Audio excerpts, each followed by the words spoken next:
From the heartland of America, focused on God, family, and country, the mouthpiece of the Midwest.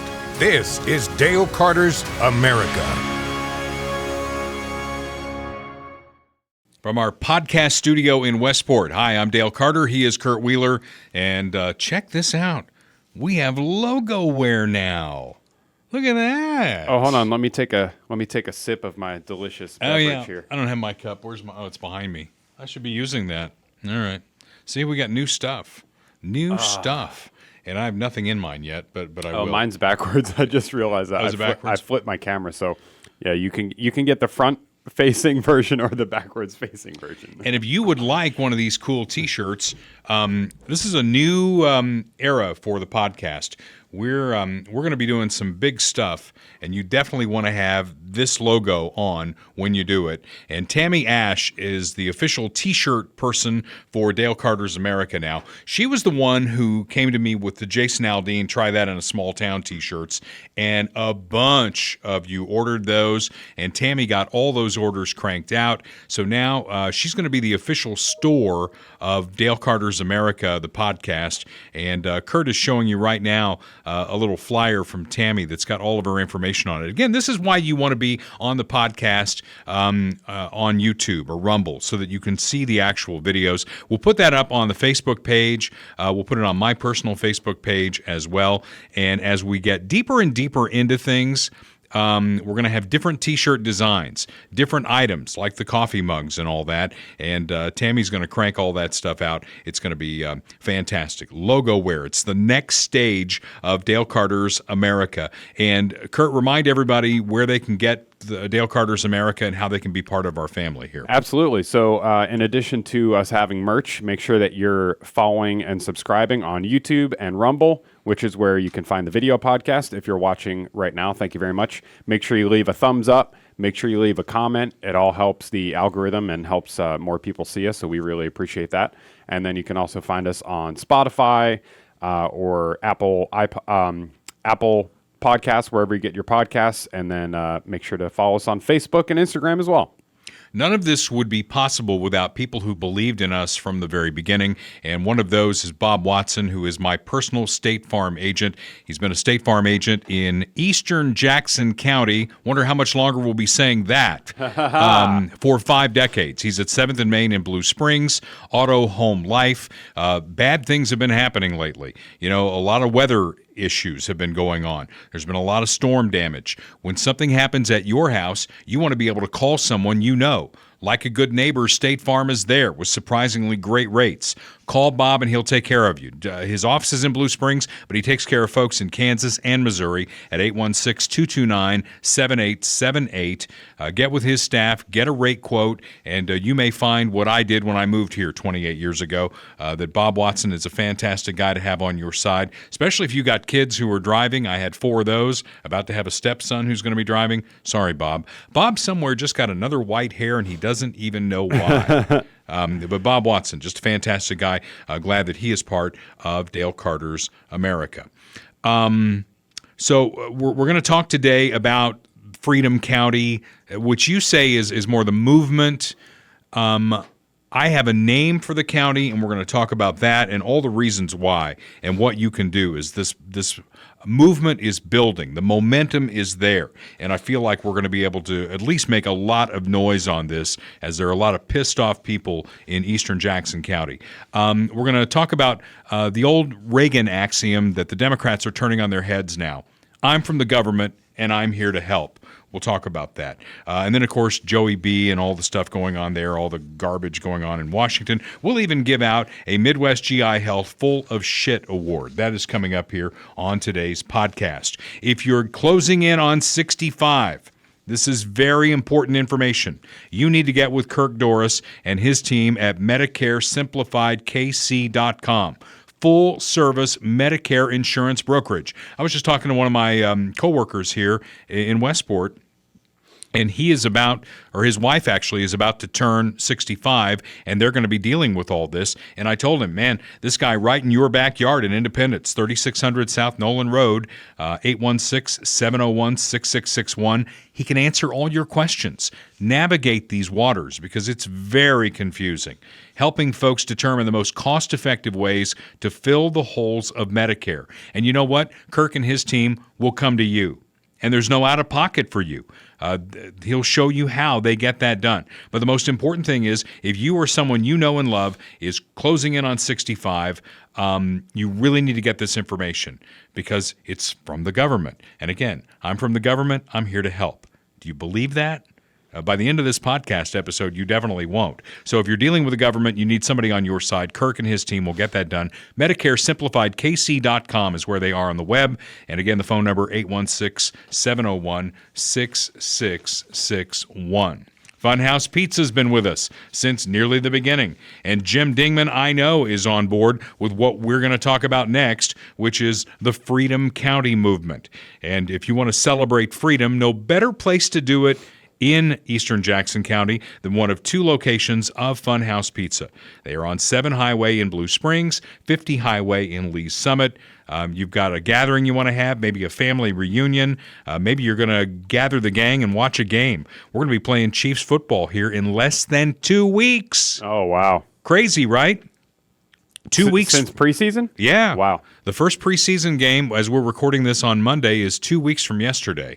We'll be down in New Orleans taking on the Saints, and maybe you gather all the folks there, have some pizza, cold beverages at Funhouse Pizza, and cheer on the red and gold, whether we're home or away. If you're going to the game, that's great, but if not, it's a fantastic place to gather your troops.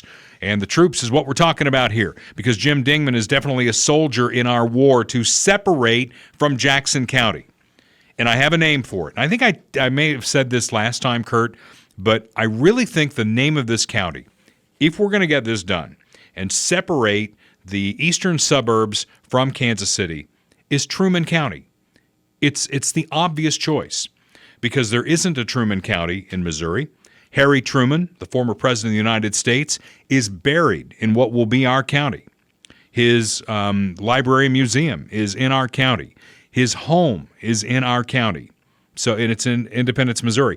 And I was talking to Jeff Coleman about this. Jeff called me on my way to Indiana, and he said, I've really been working on this, and here's what I've come up with. What we need to do is present a list of names, a petition, to the Jackson County Legislature in Kansas City. Now, you talk about an upriver climb on that. All we need is 100 signatures. And what we will do, we'll get a lot more than that. Mm-hmm. But what we need is 100 signatures on a petition that Jeff Coleman, our representative from Grain Valley, is drafting for me. So that's all still to come. We're playing the long game here. This is not a firecracker. This is more of a slow burn, okay? We're going to get there. I know that you're really mad about the assessments. I know there's a lot of anger in eastern Jackson County right now. We're going to get there. And at some point, we together are going to be at a Jackson County legislative meeting, and we're going to present our signatures and ask them, that they're really trigger happy about putting the Andrew Jackson statues on the ballot. Put this on the ballot. Yep. Let us go. You don't like us. We have nothing in common. Just let us go. Yeah. It would further ingrain their permanent Democrat stronghold on Kansas City. Who gives a shit? If you like it, obviously they keep voting for these people, right? They voted for Quentin Lucas. They voted for Frank White. They keep voting for Gene Peters Baker. So they must like the fact that people get killed here on a daily basis and get turnstiled right back out onto the street. They must like it. Yeah. So if you like it, you keep that. We don't share the same set of values. Eastern Jackson County, let us form our own government. Let us form our own county. First time since 1876 in the state of Missouri. But I think that the anger, especially over the tax assessments, especially over the Royals thing, remember, they just take for granted that you're going to go to the polls next spring and pull the lever yes to tax yourself another $1 billion because the Royals want a downtown stadium. Yep. Hell with that. That's going to be the rub, I think, and where they push back is that they don't share the values of Eastern Jackson County, but they still need the tax revenue. Oh, they want our money. Trust me. Yeah. That's the only thing. And what I would challenge anyone who listens to this podcast who lives in Grain Valley, Oak Grove, Blue Springs, Independence, Sugar Creek, Lee's Summit, Grandview, Raytown. Let's go. All of the what now? I said, let's go. Yeah. Raytown. All of the towns in the suburbs of Kansas City in Jackson County. What benefit is there to you to living in Jackson County? Is there a benefit to you living in Jackson County? I can't think of one. And if you can, bring it on. I'd love to hear it because they're trying to get a freeze on taxes done with a class action suit in Independence. I get that. I understand that. I hope they're successful with it because mine went up as well. I heard a funny story that Quentin Lucas's taxes went up. And he said something to Frank White about it, and Frank White made it public, and now there's a feud going on between Quentin Lucas and Frank White. Welcome to the circular firing squad. You guys do all that. You be you, we'll be us. And, there's a lot of other grievances that we have that maybe we need to review. You remember when we went through COVID, the Jackson County Health Department in Kansas City had onerous restrictions. How about Ray's Cafe? Remember Amanda and what she went through and the rally we had at her place in Blue Springs? They shut her down over stupid-ass stuff. You have to have a mask on when you walk through the door and when you walk to the table. Then you take your mask off, then you put your mask back on. It's like the freaking hokey pokey, right? You put your right foot in, you put your right foot out, blah, blah, blah, blah, blah, blah, blah, blah. Anyway, we were very involved in the Ray's Cafe thing, and she ended up moving to 291 Highway in Independence. From 7 Highway in Blue Springs. So go see Amanda, patronize her place, and know that she is a freedom fighter for all of this as well. You pulling up some video here? Oh, yeah, I'm just in the background. Oh, there you are, talking to Jeff Coleman. Look at that. Jeff Coleman, who is running for state senate now, and this is one of his issues. He is helping us. He is on board with getting us the hell out of Jackson County. It's important. Look at the short hair. Where'd that guy go? What did you have it like tucked up into your hat or what? No, it was short. Wow. Can we get that done again? Ask my wife. It's time. You know what you're going to find when your baby is born and you're holding, and you got the full beard too. When my oldest son was like 7 weeks old, he reached up, I had a full beard, and he grabbed my beard with those little fingers and he would not let go. And it hurt like hell. So I shaved off the beard and there you go. So you were out there at Ray's Cafe at the big rally. Yeah. This is the kind of rally we need to have to free Eastern Jackson County from the tentacles of Kansas City, because right now it's lopsided. We will never win another election in Jackson County. All we are for them is money. That's all we are to them. We are cash for them. So let's just go. Let's move. Agreed. And I will move. I'll move to Cass County if I can't get this done, and I'm giving it 4 years to get it done. So again, let's leave. Ronald Reagan had the old saying, I'm from the government and I'm here to help, right? The 9 most volatile words, most dangerous words in the English language. I'm from the government and I'm here to help. Of course, the question I would ask is, or are they?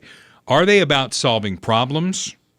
Or are they about controlling us? Do you feel like everything that's come out of the Biden administration in 2.5 years, it's about control? Mm-hmm. It's like we're just here to control you. And the latest on that, I don't know what his bugaboo. What's the bug up his ass about appliances? Because he's adding another appliance to his list. Gas water heaters added to the list of Joey B's appliances that need to go. And they also put out even higher fuel economy standards that will make new gas-powered cars, the prices on those, skyrocket. Now, I have a revolutionary idea. I'm full of revolutionary ideas these days. Taking Eastern Jackson County, setting up our own county, calling it Truman County, which we can do. Here's my revolutionary idea on this. How about we let science and the market sort all this out and get government's finger off the scale? Yeah.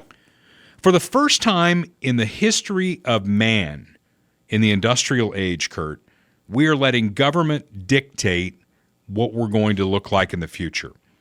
In the past, it's always been about science. It's always been, hey, you're riding your horse. Guess what? Henry Ford's over here working on this horseless carriage, okay? And the market took off from there. And now this isn't market-driven. Ford's stock price in the tank. Their losses are mounting daily because they're all in with the government. It's like, oh, okay, yeah, we want to be cool, we want to be good, we want to be environmentally friendly. So they're all in on this, and they're losing their ass on it. It's time to get government's finger off the scale. Let the market do what the market does. That's my view. Do you want to watch a clip of Karine talking about the water heaters? She's about to get an award, so yeah, let's hear what she's got on water heaters. On appliances. So from this administration, we've seen them go after gas stoves, air conditioning units with regulation, refrigerators, washing machines, dishwashers, now water heaters. How many more home appliances will Americans eventually have to replace then because of regulation? So just to be clear, when it comes to water heaters, and it is proposed, what has been put forward, and if it is enacted, it would not take it into effect until 2029. So after we're long gone from here. Yeah, how convenient. After we're long gone, then we're going to fix the environment because it's an emergency, right? What does Biden call it? It's an existential threat. Isn't that convenient that if it's such a big deal, right? They say that climate change is like our greatest threat. It's the number one problem that we have to deal with. They've been saying that since the 1970s. If it's such a big deal, why wait until 2029? Why not enact it right now? Yeah. It's a climate emergency, but yet they want to wait so that they're gone, so that, probably what they'll do is if there's a Republican president after Biden leaves and they enact this rule that starts in 2029, then it's like they can point the finger at them when people start complaining about their energy prices. Yeah. And very convenient. One of the issues that I rail on is getting rid of the Department of Education. Now, Ron DeSantis says it's one of like 3 or 4 that he's going to eliminate on day one. I'll believe that when I see it. We gave him the full of shit award for that because no Republican has ever done that. They talk about it. They talk a good game. But this is one of the reasons why I cringe about the federal Department of Education. First of all, it hasn't helped education one little bit, not since it went into effect in the 1970s under Jimmy Carter. Scores continue to plummet. Our educational standards in the public school system continue to plummet. It's all about control. And if you take their money, if you take the money from the federal government, there's not just a string attached to it, there's a rope attached to it. The Biden administration last week announced they will withhold federal funding from schools with archery and or hunting programs. What the hell is that about? I think it's about not wanting people to have guns. I think it's part of the push against. But 2A. We can't even have bows and arrows anymore. What about the Native Americans? No, because it's more than just the guns too. It's like a cultural thing. People associate hunting and archery with like red-blooded Americans, and those are the people that are a threat to the establishment and to the liberal New World Order, so that's who they're going to come after. Well, and you have an educational background as an educator. I went to school all the way through college. I have this kind of old school philosophy on education that you ought to be educating children, that it ought to be about math and reading and history and extracurricular activities. And call me old school, but boys should play boys' sports, girls should play girls' sports. And extracurricular activities, if the school's got a hunting program or an archery program, there are places out in the Great West where hunting is a big part of the culture out there. To withhold federal funds from it, it just underscores and highlights with a bright highlighter why we don't need a federal Department of Education. Because again, it's just like Jackson County. It's all about money. And you want some of your money back? Because they don't understand this, Kurt. You do, and I do, and our listeners do, and our viewers do. It's our money. It's all our money, right? They take it from us, they swirl it around in D.C., and then you talk about trickle down, then they trickle it out here. They trickle it out there. But only if you follow their blueprint. And their blueprint, at least last week, was if your school's going to have a hunting or archery program, no federal funds for you. They're like the soup Nazi. No soup for you. No soup for you. Yeah, and I think this has been a kind of slow roll, too, with the hunting program thing, because I'm just based on a quick Twitter search, and I've heard about this, too, before, like back in the 70s and 60s and 80s, most schools had shooting teams in public schools. So Here's one. This person says, until 1969, virtually every public high school, even in New York City, had a shooting club. High school students in New York City carried their guns to school on the subway in the morning, turned them over to their homeroom teacher or the gym coach during the day, and retrieved them after school. So here's a picture of a NRA junior rifle team. Oh my God! Look at those people. They've all got guns, Kurt. Even the girls. Look at that. I know. Well, we assume that's a girl. Of course, it was 1969, so it's a little different deal. I don't know. They're all white though, so Racist. it's probably an issue. Racist. But yeah, I mean, I would love to bring that back. I think educating young people about firearm safety and hunting and shooting is very important. So I'd love to see that make a comeback for sure. Under the category of we're from the government and we're here to help, there's evidence that's come forward that shouldn't shock any of you that Facebook was censored during COVID in an effort to control the narrative. That's not the American way. No. The American way is to have robust debate. And what the Biden administration, again, the same people who refer to Republicans and everybody else who doesn't agree with them as Nazis, what they want is they want their own information department so that they can say, that's misinformation. Label it as such and make sure you don't hear it. I mean, that's what they do in Russia. That's how Vladimir Putin basically is running a war in Ukraine that nobody knows about in Russia. Do we really want that over here? Well, I mean, it's kind of already there, to be honest. Well, they haven't censored us yet. Well, no. They try. According to the article, Facebook removed content related to COVID-19 under pressure from the White House, including posts claiming the virus was man-made, according to internal company communications leaked to the Wall Street Journal. This is a New York Post article, so I'd recommend you go check it out. But, I mean, it's not the only thing. We've known about this, too. I mean, this is not the first information about this that is coming out. We had all those congressional hearings, I believe it was congressional hearings a few months ago, where they were talking about big tech, censoring posts about COVID-19. Right. We had the Hunter Biden laptop story, which was also a New York Post story that was suppressed. And so, I mean, at what point does it become election interference? The Democrats want to make shit up about Russia and all that. This has real consequences if you're controlling the information that people can see about something as major as, the corruption of the presidential family or a worldwide virus where it originated.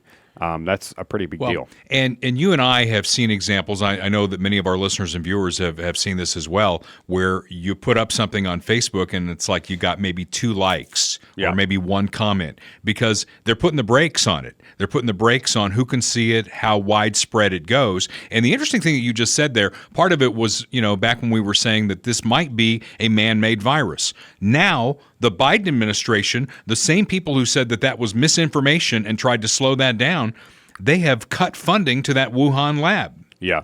And it's the same thing for a bunch of other stuff with COVID. I mean, when the vaccines first came out under Trump, when Trump was trying to push the vaccines, they were all out there saying, well, I don't know if I can trust the vaccine because Trump makes it, so you shouldn't take the vaccine. Then as soon as Trump was out of office and Biden was in office, you're not going to get COVID. You will not spread COVID. You have to get the vaccine or else it's going to be a winter of severe death and destruction, whatever Biden was saying. And now it's like they've totally gone back on that. I mean, that was a lie, or it was at least not accurate. And at the time, they suppressed people. If you were on YouTube, if you were on Facebook saying that the shot was not going to prevent you from spreading the virus, which it turned out to be true, you would have been suppressed. Your post would have been removed. You would have been shadow banned. Your reach would have been limited. So, I mean, that's serious interference from the government. Did you see that DeSantis said if he wins the presidency, he's contemplating putting RFK Jr. on his administration, said let him run the FDA or the CDC. He said, I would sick him on those people. Yeah, I mean, I think it's possible that he could get some kind of appointment. I mean, even from Trump, like I forget where it was, but it was like last week or something. But Trump had nice things to say about him too, and I think it's probably because he doesn't really view him as a threat. at this point. Right. But maybe he would get some kind of cabinet position under a Republican president. Well, certainly not under Biden. That's for no, sure. he's definitely not going to get anything under Biden. God, can you imagine a second Biden administration? I'm just horrified at the thought.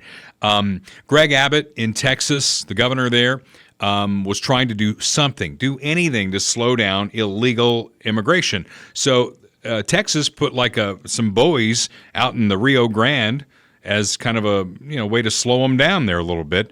And the Biden administration freaked out. The left has their hair on fire about this, and now the administration is suing Texas to get them to take that thing down. Yeah, and we're showing a picture here. Before you put this in the notes, I had not heard of it, and I didn't even know that there was a floating deal that you could do. That's actually kind of smart. I mean, I imagine it's probably cheaper than building an actual wall, and it makes it so people can't jump over it or swim over it or whatever. So the question becomes, maybe this isn't part of the Biden administration's narrative, that maybe they want illegal immigration. They want all these people to come in because they assume that if they're coming in, they're going to be Democrats and it's going to get us votes down the road. Again, all roads to me lead back to Jackson County. What's in it? Think about that. With any of these issues, what's in it for somebody? Yeah. All right, who's the winner in this? What is their benefit to this? So what is the benefit to letting more illegals in and making Texas take down a barrier that apparently is working? More Democrat voters, more chaos, more people that we don't have information on, Yeah. So you're racist. That's what it comes down to, right? Yeah. If that's what you want to say, that's fine. By the way, I added a sixth play. I put it up on the Facebook page. I don't know if you saw that or not, but we are starting to get trolls, big-time trolls, the kind of trolls that don't use their name on Facebook. I can't think of what the one was. It was like brown this or brown that. And so now I've added play number 6. If you don't agree with me, you're a Nazi. Mm-hmm. So that's play number 6 in the Democrat playbook. Hey, Biden did have a big week last week because he fulfilled, at least in his own mind, one of his campaign promises. Now, I kept this as a drop forever on the morning show because I just didn't understand how he could say it with a straight face. This is the follow-up, but initially what he said was, if I get elected president, we're going to do the biggest thing that we have ever done. We're going to cure cancer. Yeah, let me find that. Do you remember that? Yeah. You're going to find that one? Let me find that one first. Because now apparently promise delivered, which we'll get to in just a moment. But we got to get to the first one where he actually made the promise. It's all people posting the new clip. I'm trying to see if I can.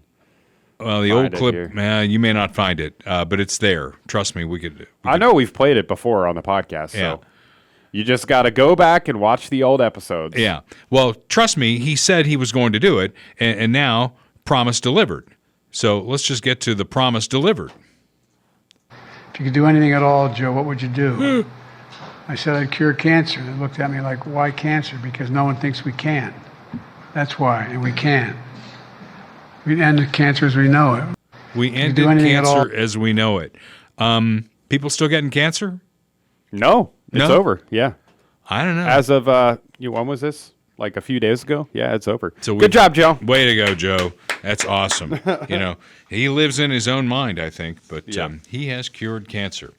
We're still working on things like cancer, believe it or not, and heart disease. And one of the folks who came through heart disease fine is Austin Watterson at Royal Roofing and Solar. He's been putting up a lot of pictures of himself on Facebook with Buffy, his wonderful wife.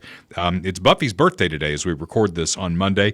You probably won't get to see this until Wednesday, but it's Buffy's birthday, and she's been on him, making him eat right, making sure he gets out and walks because he had to have bypass surgery and all that. And Royal Roofing and Solar is really busy. Not only did they do the roof at my house at Casa del Carter, so they are the official roof of Dale Carter's America. A lot of storm damage lately. There were big storms Sunday night. Did you hear any of it? Last night. Yeah. Yeah. Oh, yeah. Well, it's Monday as we record. People see it on Wednesday. So we had some big storms on Sunday night. Sunday for me is my reset the clock night. So I have an Ambien prescription, and I only use it on Sunday nights. And after driving back and forth to Indiana and hanging out with my grandkids, I was already exhausted, but I did it anyway, and I slept like a rock. So if we had any damage, I don't know about it. But you know that if you do have damage, and if you need a roof and you need somebody to come look at it, there are a lot of shysters out there. People who are fly-by-night, and they will make promise to you that they cannot deliver. Like, oh, yeah, I'll get your insurance company to call this a total loss, and you'll get a free roof out of it. You want somebody who's going to be honest with you, somebody who's going to be here tomorrow to deal with the aftermath of all that, and Royal Roofing and Solar will shoot you straight. I trust these guys.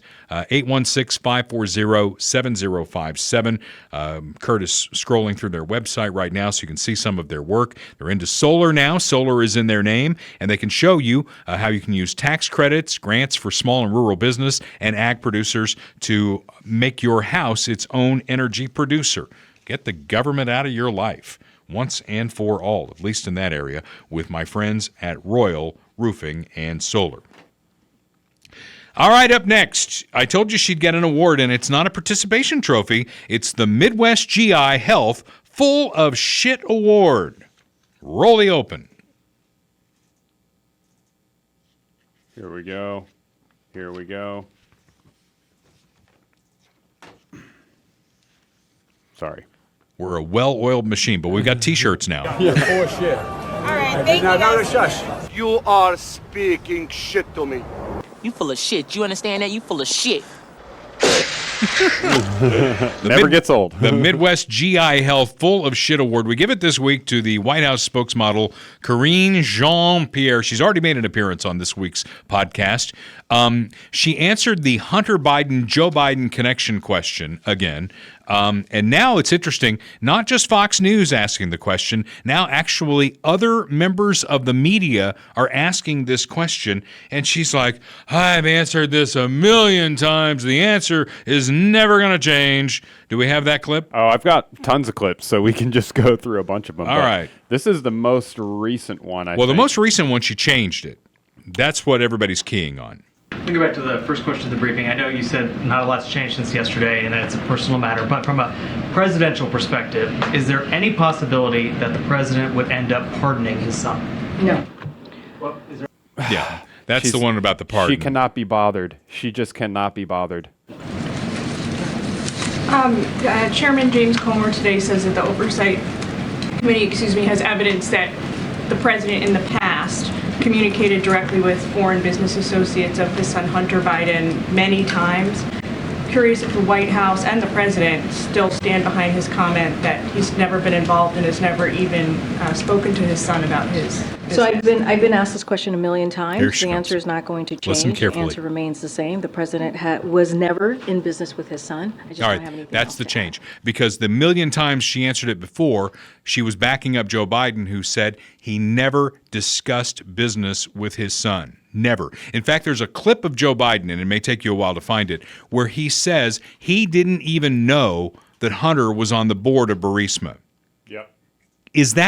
Can anybody believe that? Think about your own kids. I've got 4 of them. If my son was on the board of a major company in a foreign country, I know what my kids are up to. He said he didn't even know that Hunter was on the board of Burisma. Never even talked to him about it. And now the change, it's very subtle, but I think it's important, is he was never in business with his son, which I think is also going to fall apart. This is a good clip. It's kind of, I don't know if it's the exact clip that you were asking about, but this is Peter Ducey asking him at some kind of event, and he gets really pissed off. It's pretty funny. Mr. Vice President, how many times have you ever spoken to your son about his overseas business dealings? I've never spoken to my son about his overseas business. And so how do you Let's know? talk about, here's what I know.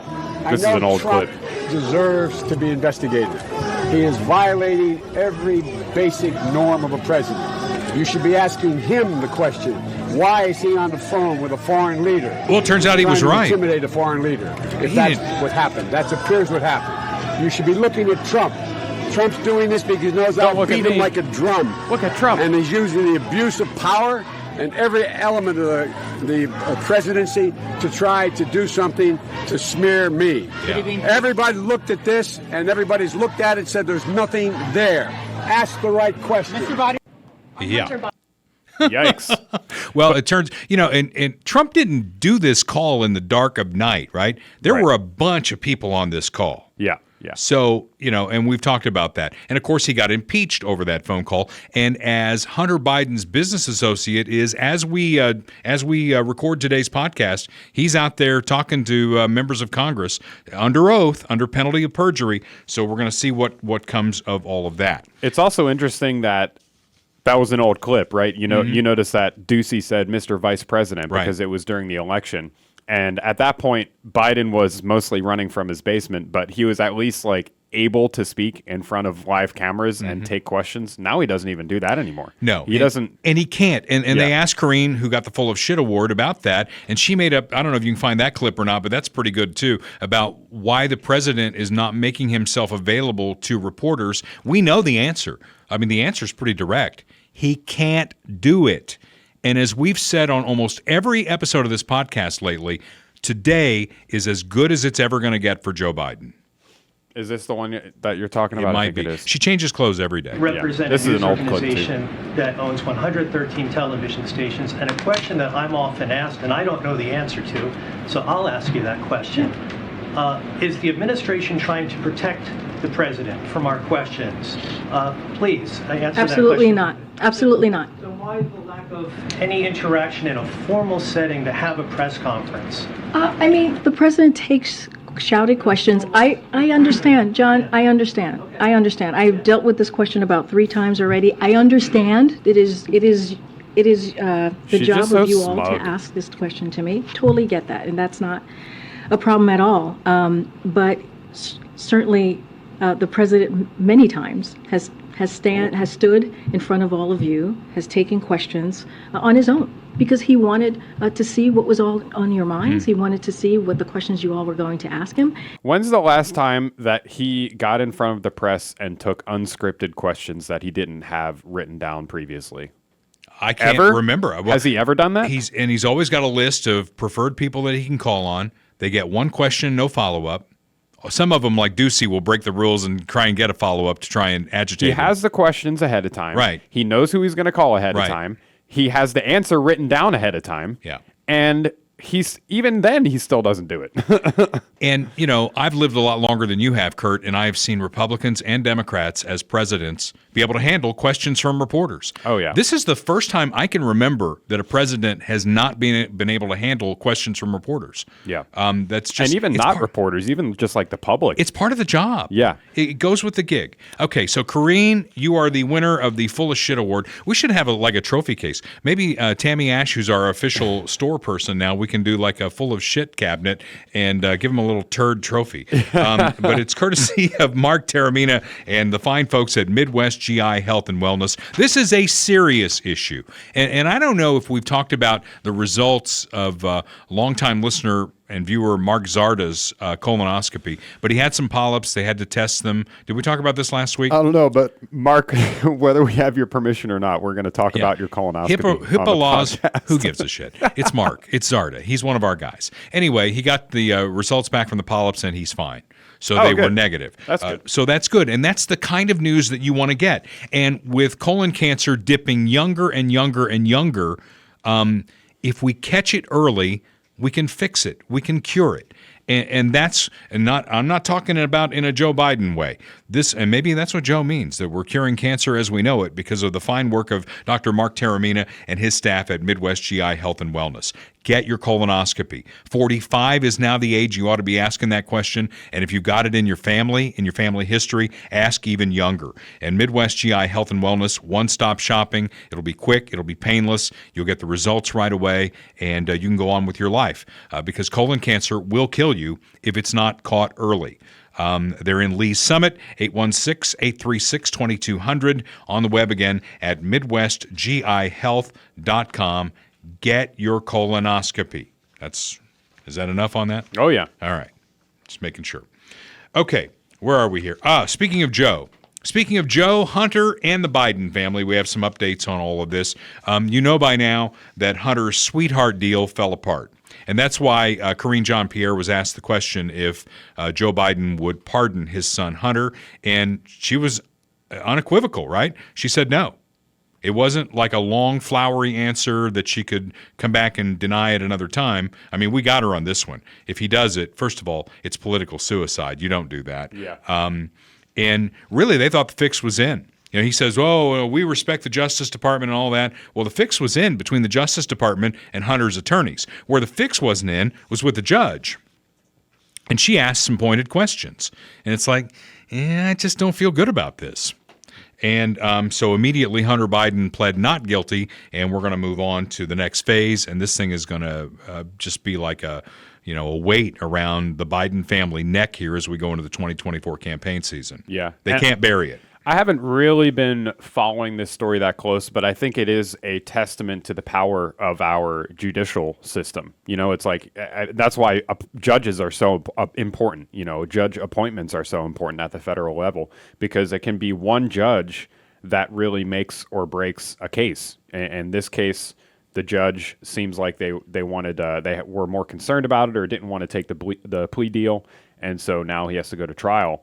And did you see that Justice Alito basically is the first person to come out and say, with people like Nancy Pelosi making noise in Congress, that Congress has a role in limiting like what the Supreme Court can do, the makeup of the Supreme Court, whether or not they can go hang with their rich friends and all that.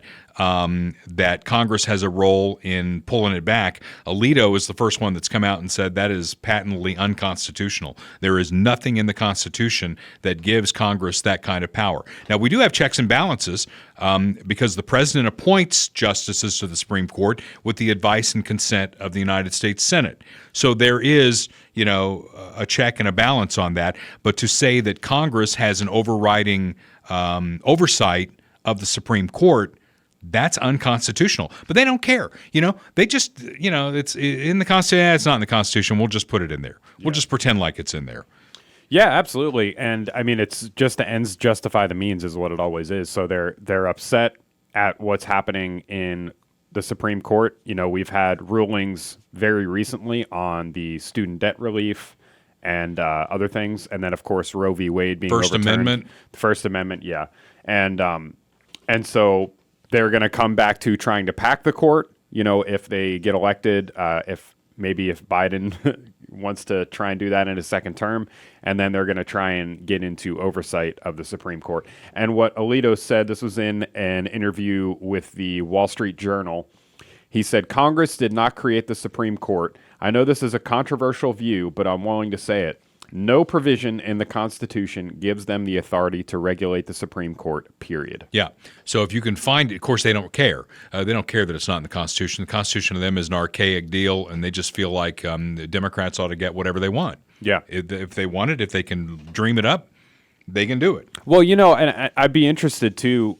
Obviously, she's not with us anymore, but Ruth Bader Ginsburg was a liberal, in terms of her opinions and her views, but she also was very knowledgeable and true to like the precedent of the court and the procedure of the court. So I'm sure that would be something she'd probably agree with him on. Meanwhile, circling back to Hunter Biden, you try this of basically walking on millions of dollars that you just don't report. You just don't pay taxes on it.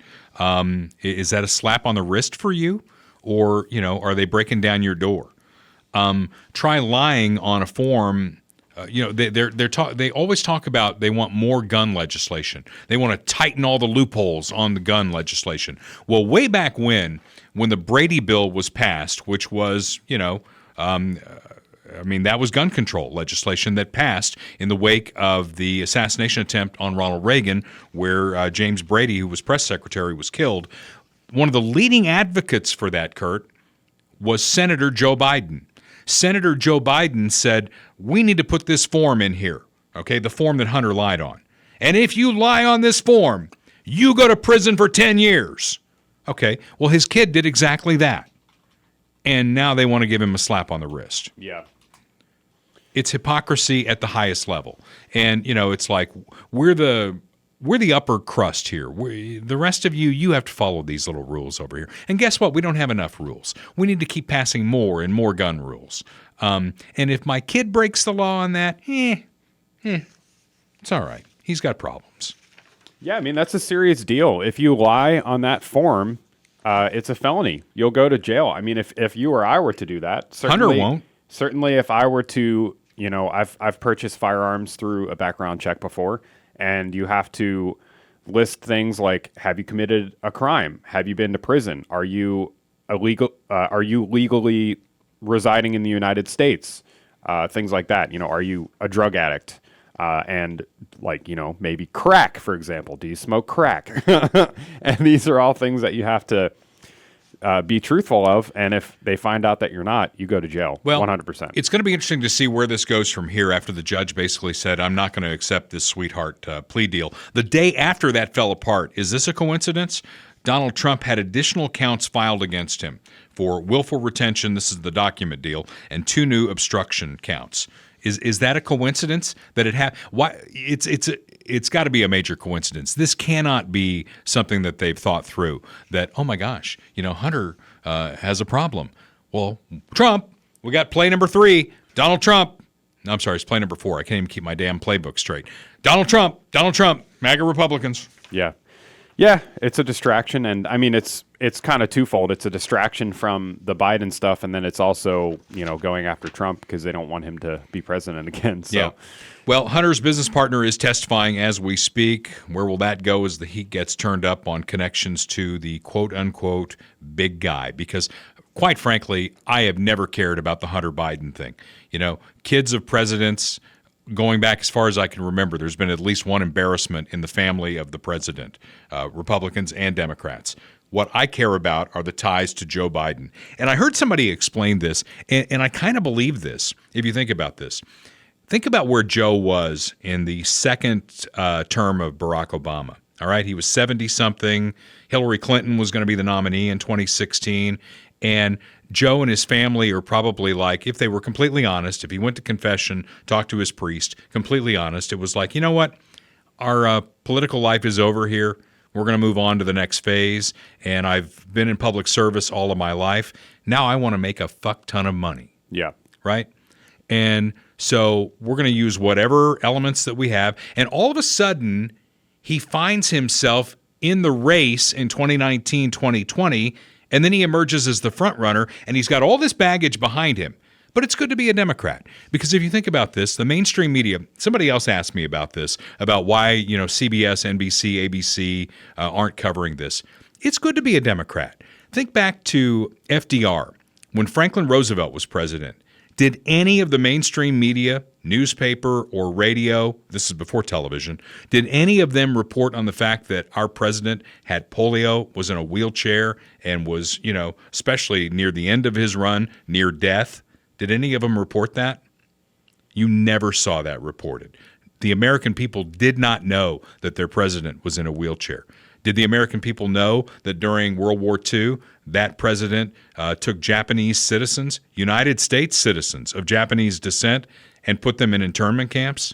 Did they know that? Of course they didn't know that. Did they know that JFK was basically using the White House as his own little bachelor pad? They didn't know that because they didn't report on it. Who got the shit sandwich on that was LBJ, because that's when they turned on him. When Walter Cronkite turned on the Vietnam War, it's like LBJ had to be sitting there going, but I'm a Democrat. Mm-hmm. I'm a Democrat. You can't be reporting on this stuff. Mm-hmm. So, I mean, it's good to be a Democrat. And Biden probably came in with the same thing. It's like, who cares? How many millions, we did, all these LLCs, how it filtered down to grandkids and all that. Nobody cares because I'm a Democrat. If I were a Republican, I'd have a problem. Oh, boy, if this were Trump, this would be a big problem. But I'm a Democrat. He had to have that expectation, don't you think? Yeah.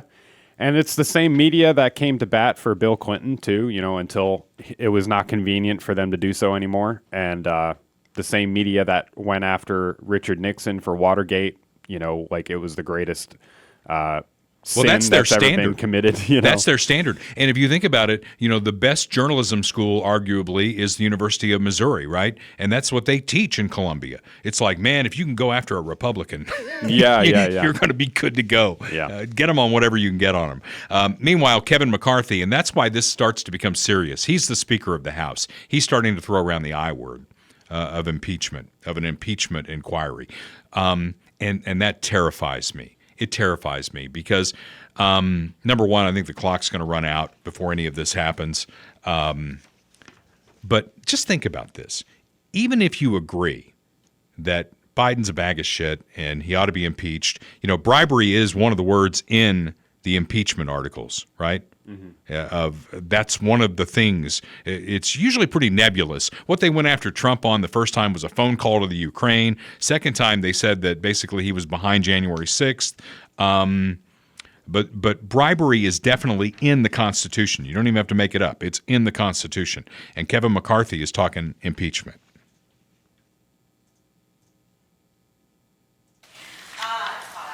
Earlier this week, we talked about floated the idea of impeaching President Biden as an investigation into happening Congress. Are you still... Okay, let me first correct you.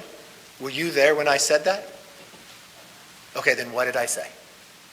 Okay, so you're claiming, if you record, go back and watch. What impeachment inquiry does when you vote on the floor, it gives you the apex of power of Congress. Okay? And just walk through what?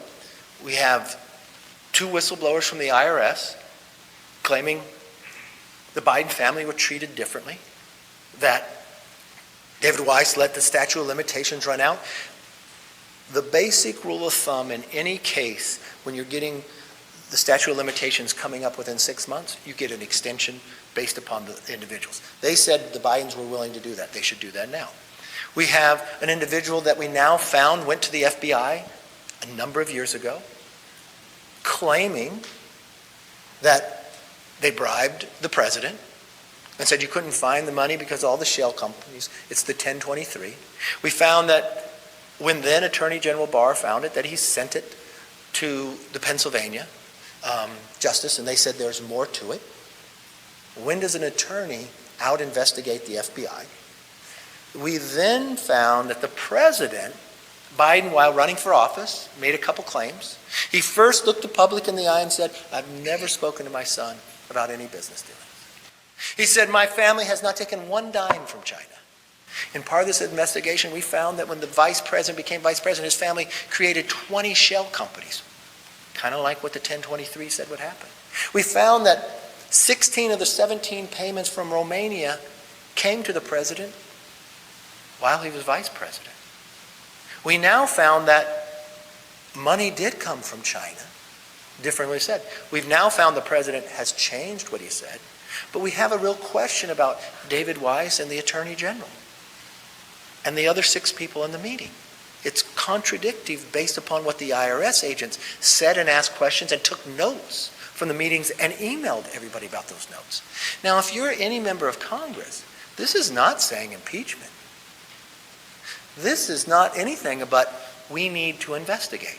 And what happens, like you watched the situation yesterday, where the federal government says there's still an investigation of the Bidens. Well, the only way you'll be able to get information that way is to have the strength to be able to get the documents you need. So he's talking impeachment inquiry. Yeah. When he just explained that, every point by point, which I thought was really good.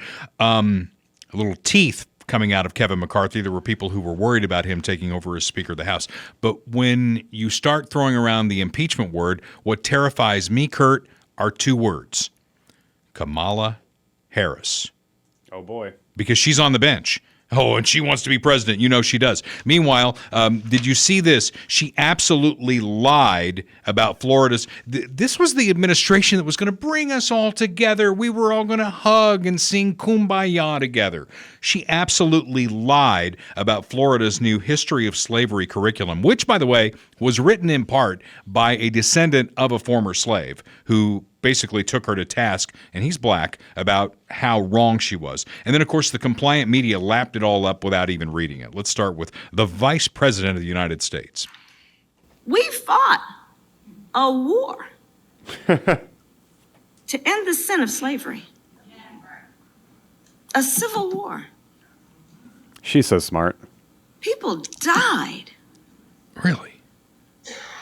By the untold numbers. In that war, many of whom fought and died because of their belief that slavery was a sin against man that it was inhumane, that it was not reflective of who we believe ourselves to be as a country, and certainly not reflective of who we aspire to be. So who then would dare deny this history? Let us not let these politicians who are trying to divide our country win. Because you see, what they are doing is they are creating these unnecessary debates. This is unnecessary to debate whether enslaved people benefited from slavery. Are you kidding me? Are we supposed to debate that? The only one debating it is you. And, and the only one dividing this country is you. I mean, that curriculum, have you looked into this at all? Yeah. I mean, I'm a big history buff, and it talks about the sin of slavery, about how horrible slavery was. And really, what she's pulling out of this is one little string in this thing that says that basically black people who were enslaved had to figure out how to move forward in life. It's literally one line in the curriculum, and I pulled it up right here. Benchmark clarifications. Clarification 1, instruction includes how slaves developed skills in which some instances could be applied for their personal benefit. One line. And she's like... Which is objectively true, by the way. Right. I mean, people, and she's trying to gaslight this and say that, the whole thing is about, wow, these people are so much better off because of slavery. Yeah. And nobody is saying that. The sin of slavery was there. And she talks about the people who died. Yeah, a lot of white Americans died trying to liberate black people. Yep. So, the Republicans were the ones who waged the Civil War on behalf of black people in the South. So you're welcome from my descendants. It's just such unbelievable levels of straw manning, to a ridiculous degree. It's like, Dale, did you know slavery bad? Did you know slavery was bad? Oh, and wow! Then what a great take. Then MSNBC and CNN were like licking at her boots, going, "Oh, this is just terrible. This is awful. This is terrible. This is Ron DeSantis. He's a Nazi, Well, they already have T-shirts and stuff. I mean, they're really monetizing this whole thing where against DeSantis too, where people are out there with signs and T-shirts and in the media saying slavery was bad. I forget exactly what the shirt is, but it's like slavery was not good for black people. Yeah. It's like, okay, just divide, divide, divide. That's what this unity ticket is all about, is divide, divide, divide. Meanwhile, while we're beating up on the Bidens, and I don't know whether this is true or not. I mean, I pulled this out of the New York Post, which is a very right-leaning newspaper in New York. And I've been divorced enough times to know that there's your side of the story and her side of the story, and God knows where the truth is. But Jill Biden's ex-husband has come forward and says that basically during their divorce that she got pressure from Frank Biden. I didn't even know there was a Frank Biden. I know about Jim Biden, right? That's the president's brother. He must have another brother named Frank. And he was told, give up the house or face serious problems. Well, this ex-husband says he didn't do it, and months later, he and his brother were indicted on charges of not paying $8,200 in taxes, which, by the way, is a fraction of what Hunter Biden is charged with. And again, I will say this, divorce is a nasty business. I don't know where the truth lies on this thing, but to me, it's just another example of the varnish on the Biden family coming off. Mm-hmm. Yeah. Yeah, it's a bummer. I mean, you hate to see old stuff dug up like this, that is a bummer. And Dr. Jill Biden, I mean, we like to laugh at her, don't we? But is it possible that the Biden family went after the ex-husband and said, if you don't comply with this, you're going to face some consequences, and then Joey makes a call to the IRS and says, hey, why don't you look into this guy? It's very possible. It's possible, and we believe it now because of everything else that we're hearing. It's very possible. But again, it's divorce. It's It's a messy business. It is. I don't and you've never been divorced. Correct. Please don't. And without saying anything else, you spilled the beans on something earlier in this podcast. I did not. I said hypothetically. So we'll see if anyone in the comments below drop a comment. I was a hypothetical. That's all we're going to say. Hypothetical. All right. And hypothetically, if your family is growing, you need to have the best insurance out there, right? Yes. And that's my pal Bob Watson. He'll take care of your entire family with auto, home, life, health insurance, commercial insurance for your business, insuring your boat as well. All kinds of insurance. If you can insure it, Bob Watson can figure it out. He even has connections to pet insurance. And with the bills I'm paying on baby Harry, our little Sheltie who's going to turn 1 in like a week, yeah, I'm looking into health care coverage for my dog because it's out there, and Bob Watson can show you how to get that done. 816-229-7878. Again, auto, home, life, commercial insurance, licensed on both sides of the state line, Missouri and Kansas. He's been serving eastern Jackson County, which may soon be called Truman County, for 5 decades. If we just keep saying it, maybe we'll just start putting up signs. Welcome to Truman County. Yeah, absolutely. Home of Harry S. Truman. Okay, Bob Watson, thank you so much for believing in Dale Carter's America. We should get him a T-shirt because, we should get these for all of our sponsors. Absolutely. Tammy, if you're listening, we're going to need more T-shirts. All right, before we leave you, an update on the Jason Aldean video. Maybe you've heard about this. Try that in a small town. The video was dropped by CMT. It caused quite the stir. We've talked about it on the podcast. But now, the latest news on it is it was quietly edited to remove footage of a Black Lives Matter riot. Now, I use the word riot. They use, what do they use? Mostly fiery, but mostly peaceful protest. Mostly peaceful protest. Well, they took out 6 whole seconds of video. Okay. Now, the interesting thing to me is, as I've been following this story, the outrage, other than, I will say this, I've got a friend of mine who actually used to work at KFKF, I'm not going to name names here, who is black, and she put up her deal on Facebook and said, boy, I'm glad I didn't grow up in Jason Aldean's small town. And I'm thinking, I go back to the lyrics of the song. Why wouldn't you want to be in that small town where people look out for each other, where if somebody carjacks you, it's like your neighbor goes, hey, bud, out of the car.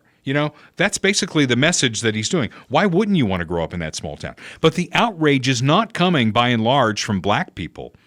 The outrage is coming from white liberals. Yeah. And that's where it always comes from, it seems like these days. It's the white, woke liberals out there that go, oh, that's offensive. That's offensive to black people. Well, how dare you decide what's offensive to black people? So we did a little research on this and came up with the following. Yeah, and hat tip to Brandon Tatum for compiling this, but this is some good footage here. Black people's response. Roll the clip. I ain't got no problem with the song. Everybody want to talk about is racist, is this, he talking about lynching. I'm talking about Jason Aldean's video, the one they want to pull. I ain't got no problem with the motherfucker. On the surface, they say that it's because it's dog whistling to racism. But you and I know that the liberals will stretch like Mr. Fantastic to attach anything to racism. And if you listen to the lyrics of the song, it doesn't allude to anything racist at all. Got a gun that my granddad gave me. Black guy singing along with it. They say one day they're gonna round up and that might fly in the city. Whenever you trigger liberals, it is a great day in America. They're mad even though their rap music's lyrics is all about taking each other's lives, giving each other drugs, smack that hoe, whoop that trick, come get this wop. Yeah, sure, there's crime in small towns. The difference is how it's handled and not tolerated. It's called being civilized. And you try some crazy stuff in a small town, yeah, for lack of a better word, you probably gonna get dealt with. That goes for any skin color, because the South is protective over its own. So, man, can we please stop the fake outrage? It's a lot of things that we could be mad about. This ain't one of them. So, guys, since everyone's been calling that new Jason Aldean song racist, you get the idea. You get the idea. So, gosh, that gives me hope.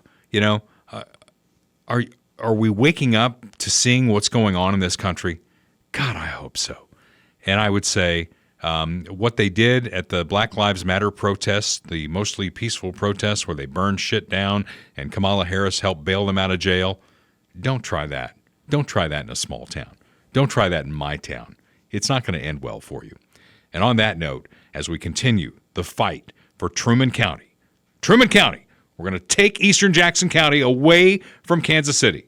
It can be done. It will be done. Let it be written. Let it be done. The words of Yul Brynner from the Ten Commandments. Until next time, this is Dale Carter's America.